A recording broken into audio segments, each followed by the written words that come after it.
Welcome back नाजरीन, गुफ्तगू का सिलसिला जारी है मगर यहाँ वक्त हुआ है चंद सवालात का। आइए सवालात देखते हैं।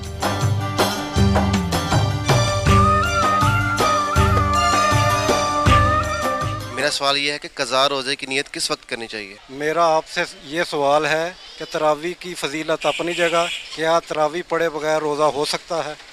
जी नाजरीन, सवालात हमने देखे, आइए अब जवाब देखते हैं। जी तालिब साहब, अब पूछा गया है कि बताएं कि क़ज़ा रोज़े की नियत किस वक्त करनी चाहिए? देखें, रोज़ा रखने का जो इरादा है वो तो एक दिन पहले होता है। जब हमने ये तय किया कि मतलब गुजरी रात को। हाँ, गुजरी रात को। तो जब हमने तय किया कि भाई मैं कल क़ज़ा जो मेरा रह गया रोज़ा उसको पूरा करना है, तो कल मैं वो रोज़ा रखूँगा, तो गोया नियत हो गई। लेकिन बाज़ वक़्त हो सकता है कि हम रात को हमने कोई फ़ैसला नहीं किया था, सुबह उठे और ख्याल आया कि मैं आज रोज़ा क्यों ना रख लूँ। मतलब नमाज से कुछ अरसा पहले नमाज से कुछ अरसा पहले वहाँ भी नियत कर सकते हैं। अच्छा, आपने खाना नहीं खाना, आप फजर की नमाज भी आपने पढ़ ली, वक्त गुजर गया, आपको ख्याल हुआ कि अब मैं क़ज़ा रोज़े की नियत कर लेता हूँ और मैं आज सारा दिन कुछ नहीं खाऊंगा, आपको ज़रूरत महसूस नहीं होती, तब भी आप क़ज़ा, यानी कोई कायदा कुलिया नहीं है। मतलब क़ज़ा का लफ्ज़ लगा देने से रोज़े में कोई फ़र्क नहीं आया। रोज़ा तो वही है फजर की नमाज से लेकर मगरिब की नमाज तक। असल में तो इरादा है, इरादा आपने किस वक्त किया है, आप जब चाहें इरादा कर सकते हैं। शर्त सिर्फ क्या है कि आपने तुलूए फजर से पहले कोई खाया पिया है तो खाया पिया, अब आपने खाना पीना नहीं है। मतलब ये नहीं है कि आप 7 बजे नाश्ता करके तो नियत नहीं कर सकते। अच्छा, फजर आपने फर्ज करने के टाइम से पढ़ लिया और फजर के बाद आप सो गए 11 बजे आपकी आंख खुली, आपने कुछ खाया हुआ नहीं है और आप कह रहे हैं कि मैं क़ज़ा रोज़े की रखना चाहता हूँ, आज रख लेता हूँ, तो रख ले, कोई हर्ज नहीं, इसमें कोई मसला नहीं है। हाँ, मसला कोई नजर तो नहीं आ रहा है, कोई मसला नहीं है, इसमें कोई प्रॉब्लम नहीं है, आप जब चाहे नियत कर सकते हैं। लेकिन आम तौर पर चूंकि नियत पहले की होती है तो इसलिए ये सवाल को बहुत वैलिड नहीं बनता है। ऐसा वाक़या होना कि भाई मैं सुबह 11 बजे उठ के मुझे ख्याल आया कि अब मैं रोज़ा रखना चाहता हूँ और फजर के बगैर सोए पड़े, एक हाँ फजर के बगैर सोए पड़े, तो ये एक अनहोनी सी बात है।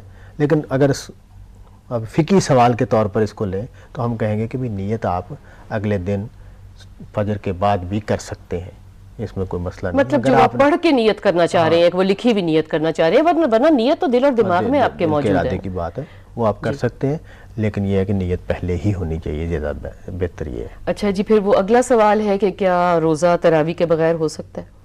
इससे पीछे मैं एक बात करना चाह रही थी कि अब लोगों ने तरावी को तो फ़र्ज़ी बना लिया, हालांकि हमें मालूम है कि नफली इबादत है और हमें ये भी मालूम है। लेकिन जो लोग अब ये क़ज़ा रोज़े रखना चाह रहे हैं या सुन्नतें जो हजूर पाक जो रोज़ा रखते थे वो रोज़े रखना चाह रहे हैं, तो आया फिर उसमें भी लोग तरावियों को एडजस्ट करने की कोशिश करेंगे? नहीं, रोज़े का तरावी के साथ रमज़ान में तरावी पढ़ी जाती है उम्मत में हमेशा, इसलिए ये एक सिलसिला राइज हो गया है, वरना इसका रोज़े से तो कोई रोज़े की शराइत में शामिल नहीं है, ये रोज़े का हिस्सा नहीं है। रमज़ान में ये एक इबादत है जो मुसलमान करते हैं और बड़ी अच्छी बात है।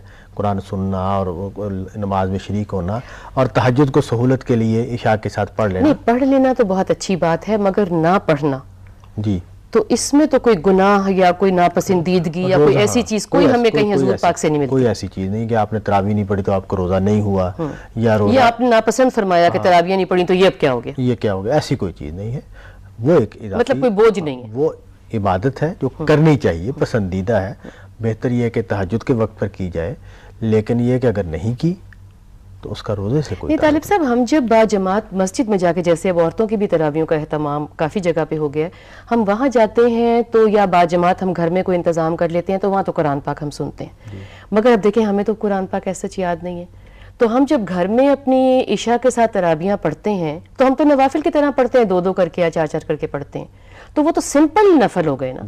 तो ये हम चाहें तो हम क़ज़ा रोज़ों के साथ भी पढ़ सकते हैं, मतलब नफली इबादत है ना। नहीं, ये देखिए इशा की नमाज के बाद आप जितने चाहे नफल पढ़ें, पहले या बाद, जब पहले भी पढ़ सकते हैं, मगरिब की नमाज ज़ोहर के साथ पढ़ लिए, अपन जब कभी पढ़ लिए, चाहे पढ़ लें। नफल पढ़ने में तो कोई पाबंदी नहीं है। तरावी एक खास वक्त पर पढ़ी जाने वाली नमाज का नाम पड़ गया है जी, ठीक पड़ गया है। इस इबादत